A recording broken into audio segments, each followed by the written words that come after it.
ನಮಸ್ಕಾರ, welcome to ಅಭಿಮಿ vlogs. ನಿಮ್ಮೆಲ್ಲರಿಗೂ ಅಭಿಮಿ ವ್ಲಾಗ್ಸ್ಗೆ ಸ್ವಾಗತ ಸುಸ್ವಾಗತ. ಇವತ್ತಿನ ವಿಡಿಯೋದಲ್ಲಿ ನಾನು ನಿಮ್ಗೆ ಈ ಸಮ್ಮರ್ಗೆ ಬೇಕಾಗಿರುವಂತಹ ತುಂಬಾ ಉಪಯುಕ್ತವಾದ ಮಾಹಿತಿ ಕೊಡ್ತಾ ಇದ್ದೀನಿ. ಏನಿದು ಅಂತಂದ್ರೆ, ಮಾಮೂಲಿಯಾಗಿ ಸಮ್ಮರ್ ಅಂತ ಬಂದ್ರೆ ನಮ್ಗೆ ಸೆಕೆ ತಡಿಯಕ್ ಆಗಲ್ಲ, ತುಂಬಾ ಉಷ್ಣ ಆಗ್ತಿರತ್ತೆ, ಈ ತರ ಎಲ್ಲ ಪ್ರಾಬ್ಲಮ್ಸ್ ಇರುತ್ತೆ. ಬಟ್ ಮನೆಯಲ್ಲಿ ಮಕ್ಳಿದ್ದಾರೆ ಅಂದ್ರೆ ಅಂತೂ ಅದು ನಮ್ ಕೈಯಲ್ಲಿ ಎಕ್ಸ್ಪ್ರೆಸ್ ಮಾಡಕ್ಕೂ ಆಗಲ್ಲ, ಅಷ್ಟು ಕಷ್ಟ ಆಗ್ಬಿಡತ್ತೆ ಮಕ್ಕಳಿಗೆ. ಅದು ಮಕ್ಕಳು ಅಂದ್ರೆ ಈಗ 1 ವರ್ಷದ್ದು 2 ವರ್ಷದ ಮಕ್ಳಿಗೆಲ್ಲ ಇದು ಮೊದಲನೇ ಸಮ್ಮರ್ ಆಗಿರತ್ತೆ ಅಥವಾ 2ನೇ ಸಮ್ಮರ್ ಆಗಿರತ್ತೆ.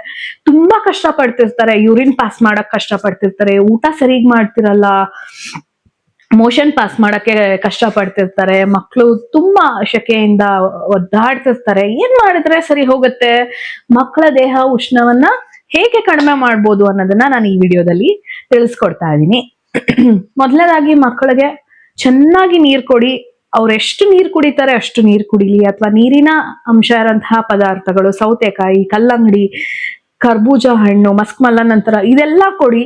ಆದಷ್ಟು ಅವರು ನೀರಿನ ಅಂಶ ದೇಹಕ್ಕೆ ಸೇರೋ ಹಾಗೆ ನೋಡ್ಕೊಳ್ಳಿ. ಸಾಮಾನ್ಯವಾಗಿ ಮಕ್ಕಳಿಗೆ ಉಷ್ಣ ಜಾಸ್ತಿ ಆದಾಗ ಏನ್ ಸಿಂಪ್ಟಮ್ಸ್ ಅಂದ್ರೆ, ಬಾಡಿ ಮುಟ್ಟಿದ ತಕ್ಷಣ ಹಬೆ ಬರ್ತಿರತ್ತೆ, ಒಂಥರ ಹೀಟ್ ಆಗ್ತಿರತ್ತೆ, ಬಾಡಿ ನೋಡಿದ್ರೆ ಗೊತ್ತಾಗತ್ತೆ, ಕಣ್ಣೆಲ್ಲ ಕೆಂಪಗಿರತ್ತೆ. ಕೆಲವು ಮಕ್ಕಳಿಗೆ ಯೂರಿನ್ ಪಾಸ್ ಮಾಡ್ಬೇಕಾದ್ರೆ ಅಥವಾ ಯೂರಿನ್ ಪಾಸ್ ಮಾಡಕ್ಕೆ ಮುಂಚೆ ಜೋರಾಗಿ ಅಳ್ತಿರ್ತಾರೆ, ಮೋಷನ್ ಪಾಸ್ ಮಾಡ್ಬೇಕಾದ್ರೂ ತುಂಬಾ ಕಷ್ಟ ಪಡ್ತಿರ್ತಾರೆ, ಈ ತರ ಎಲ್ಲ ಆಗ್ತಿರತ್ತೆ. ಹಾಗೆ ಸರಿಯಾಗಿ ನಿದ್ದೆ ಮಾಡಲ್ಲ, ಹಿಂಗೆಲ್ಲ ಇರುತ್ತೆ.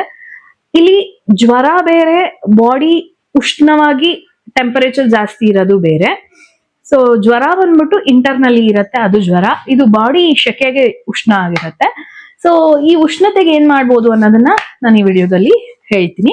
ಮೊದಲನೇದಾಗಿ ನೀವು ಮಕ್ಕಳು ಆಲ್ರೆಡಿ ಉಷ್ಣ ಆಗ್ಬಿಡಿದೆ, ಅವ್ರಿಗೆ ತುಂಬಾ ಕಷ್ಟ ಪಡ್ತಿದ್ದಾರೆ ಅಂದಾಗ ಸಿಂಪಲ್ ರೆಮಿಡಿ ಏನು ಅಂತಂದ್ರೆ, ಗೋಪಿ ಚಂದನ ಅಂತ ಸಿಗುತ್ತೆ ನಿಮ್ಗೆ, ಗ್ರಂಥಿಗೆ ಅಂಗಡಿಗಳಲ್ಲಿ ಸಿಗುತ್ತೆ. ತುಂಬಾ ಜನದ ಮನೆಗಳಲ್ಲೂ ಇಟ್ಟಿರ್ತೀರ ಗೋಪಿ ಚಂದನ ಅಂತ, ಒಂದಿಷ್ಟು ಉದ್ದದ್ ಬರುತ್ತೆ.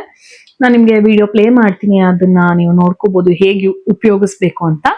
ಅದನ್ನ ನೀವು ಗಂಧದ ಕಲ್ ಮೇಲೆ ತೆಗೆದು, ಮಾಮೂಲಿ 1 ಸ್ಪೂನ್ ಅಷ್ಟು ನೀರ್ ಹಾಕಿ ಗಂಧದ ಕಲ್ ಮೇಲೆ ತೆಗೆದು ಅದನ್ನ ತಿಕ್ ಲೇಯರ್ ತಗೊಂಡು ಮಕ್ಕಳ ಹೊಕ್ಕಳಿನ ಸುತ್ತಲೂ ಅದನ್ನ ಅಪ್ಲೈ ಮಾಡಿ ಬಿಟ್ಬಿಡ್ಬೇಕು. ಅದನ್ನೇನ್ ಮತ್ತೆ ವೈಪ್ ಮಾಡ್ಬೇಕು ಆತರ ಏನಿಲ್ಲ, ನೆಕ್ಸ್ಟ್ ಡೇ ಸ್ನಾನ ಮಾಡಿದಾಗ ಅದು ಹೋಗುತ್ತೆ. ಸೊ ಇದು ತುಂಬಾ ಸಿಂಪಲ್ ರೆಮಿಡಿ, ನಿಮ್ಗೆ ದೇಹದ ಉಷ್ಣತೆ ಇಮಿಡಿಯೇಟ್ ಕಡಿಮೆ ಆಗತ್ತೆ. ನಾನು ಇದನ್ನ ನನ್ನ ಮಕ್ಕಳು 3 ತಿಂಗಳು 1ನೇ ತಿಂಗಳಲ್ಲೂ ಸಹ ಇದನ್ನ ಮಾಡಿದೀನಿ. ಯಾಕಂದ್ರೆ ಅವರು ಸಮ್ಮರ್ ಅಲ್ಲಿ ಹುಟ್ಟಿದ್ದು. ಸೊ ಆ ಮಕ್ಕಳಿಗೆ ತುಂಬಾ ಉಷ್ಣ ಆಗ್ತಿತ್ತು, ಅವಾಗೆಲ್ಲ ನಾನು ಅದು ತುಂಬಾ ರೆಮಿಡಿ ಮಾಡಿದೀನಿ ಇದನ್ನ. ಸೊ ಇದು ತುಂಬಾ ಬೇಗ ಕ್ವಿಕ್ ಆಗಿ ನಿಮ್ಗೆ ರಿಸಲ್ಟ್ ಬರುತ್ತೆ. ಗಂಧದ ಕಲ್ ಮೇಲೆ ಇದು ಗೋಪಿ ಚಂದನ ಅಂತ ನಿಮ್ಗೆ ಗ್ರಂಥಿಗೆ ಅಂಗಡಿಗಳಲ್ಲೆಲ್ಲ ಸಿಗತ್ತೆ. ಇದು ತಗೊಂಡ್ ಬಂದು 1 ಸ್ಪೂನ್ ಅಷ್ಟು ನೀರು ಅಥವಾ ಅರ್ಧ ಸ್ಪೂನ್ ಅಷ್ಟು ನೀರು ಹಾಕಿ, ಎಷ್ಟು ಬೇಕೋ ಅಷ್ಟನ್ನ ನೀವು ಗಂಧದ ಕಲ್ ಮೇಲೆ ಅದನ್ನ ತಗೊಂಡು 1 ಬಟ್ಲಿಗೆ ಆತರ ತಕ್ಕೊಂಡು ಮಕ್ಕಳ ಹೊಕ್ಕಳಿನ ಭಾಗಕ್ಕೆ, ಹೊಕ್ಕಳಿನ ಸುತ್ತಲೂ ದಪ್ಪ ಲೇಯರ್ ಆಗಿ ಹಾಕಿ.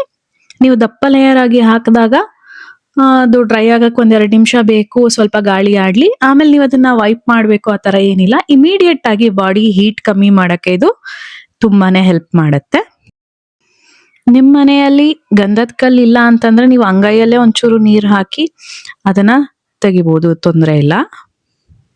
ಸೊ ಇದನ್ನ ಬಿಟ್ಟು ಇನ್ನೇನ್ ಮಾಡ್ಬೋದು, ಮಕ್ಕಳಿಗೆ ಆದಷ್ಟು ಎಳನೀರ್ ಕೊಡಿ.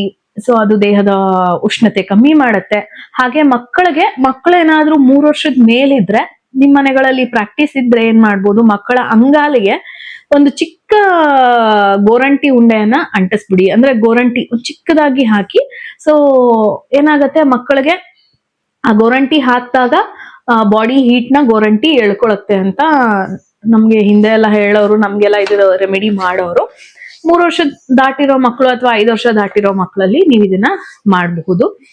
ಇನ್ನೇನ್ ಮಾಡ್ಬೋದು ಅಂತಂದ್ರೆ, ಮಕ್ಕಳಿಗೆ ತುಂಬಾ ಯೂರಿನ್ ಪಾಸ್ ಮಾಡಕ್ ಕಷ್ಟ ಆಗ್ತಾ ಇದೆ, ಮೋಷನ್ ಪಾಸ್ ಮಾಡಕ್ ಕಷ್ಟ ಆಗ್ತಾ ಇದೆ, ಅಥವಾ ಆ ಜಾಗದಲ್ಲೆಲ್ಲ ಅವ್ರಿಗೆ ಉರಿ ಆಗ್ತಾ ಇದೆ ಅಂದಾಗ ಅಲ್ಲಿ ನೀವು ಲೈಟ್ ಆಗಿ ಕೋಕೋನಟ್ ಆಯಿಲ್ ನ ಸಹ ಅಪ್ಲೈ ಮಾಡಿ ಬಿಡ್ಬೋದು. ಆದಷ್ಟು ಡೈಪರ್ಸ್ ಎಲ್ಲ ಅವಾಯ್ಡ್ ಮಾಡಿ, ಗಾಳಿ ಆಡಕ್ ಬಿಡಿ. ಮಕ್ಕಳಿಗೆ ಗಾಳಿ ಆಡುವಂತಹ ಬಟ್ಟೆಗಳನ್ನ ಹಾಕಿ, ಆದಷ್ಟು ಕಾಟನ್ ಬಟ್ಟೆಗಳನ್ನ ಹಾಕಿ. ಹಾಗೆ ಪ್ರತಿನಿತ್ಯ ಮಕ್ಕಳಿಗೆ ನೀವು ಮನೆಯಲ್ಲಿ ಯಾವ ಎಣ್ಣೆ ಆಯಿಲ್ ನ ಯೂಸ್ ಮಾಡ್ತೀರಾ ತಲೆಗೆ, ಅದನ್ನ ಹಚ್ತಾ ಬನ್ನಿ. ಸೊ ಇದು ಸಹ ಬೆಸ್ಟ್ ರೆಮಿಡಿ ಬಾಡಿ ಹೀಟ್ ನ. ತಲೆಯಿಂದ ಎಕ್ಸೆಸ್ ಆಫ್ ಹೀಟ್ ತಲೆಯಿಂದ ಆಚೆ ಹೋಗುತ್ತೆ, ಆದ್ರಿಂದ ನೀವು ಎಣ್ಣೆ ಹಚ್ಚಿದ್ರೆ ಮಕ್ಕಳು ತಂಪಾಗಿರುತ್ತೆ. ಹರಳೆಣ್ಣೆಯನ್ನ ಹಚ್ಬೋದು ದಿನ ಬಿಟ್ಟು ದಿನ ಅಥವಾ 2 days ಒನ್ಸು.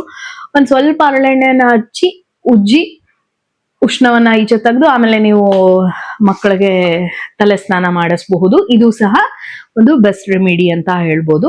ಸೊ ಈ ವಿಡಿಯೋ ನಿಮ್ಗೆ ಇಷ್ಟ ಆಯ್ತು ಅನ್ಕೊಳ್ತೀನಿ. ಎಲ್ಲಾ ಮಾಮೀಸ್ಗೂ ಸಮ್ಮರ್ ಅಲ್ಲಿ ಬೇಕಿದ್ದಂತಹ ವಿಡಿಯೋ ಇದು. ಸೊ ನಿಮ್ಗೆ ಈ ವಿಡಿಯೋ ಯೂಸ್ಫುಲ್ ಆಯ್ತಾ ಅನ್ನೋದನ್ನ ಕಮೆಂಟ್ ಮಾಡಿ. ಹಾಗೆ ನೀವು ನಿಮ್ಮ ಮಕ್ಕಳಿಗೆ ಯಾವ ರೆಮಿಡಿನ ಮಾಡ್ತೀರಾ ಅನ್ನೋದನ್ನ ದಯವಿಟ್ಟು ವಿಡಿಯೋದಲ್ಲಿ ಕಮೆಂಟ್ ಸೆಕ್ಷನ್ ಅಲ್ಲಿ ಕಮೆಂಟ್ ಮಾಡಿ ಅಂತ ಹೇಳ್ತಾ ಮತ್ತೆ ಸಿಗ್ತೀನಿ. ಅಲ್ಲಿವರೆಗೂ ಟೇಕ್ ಕೇರ್, ಬಾಯ್, ನಮಸ್ಕಾರ.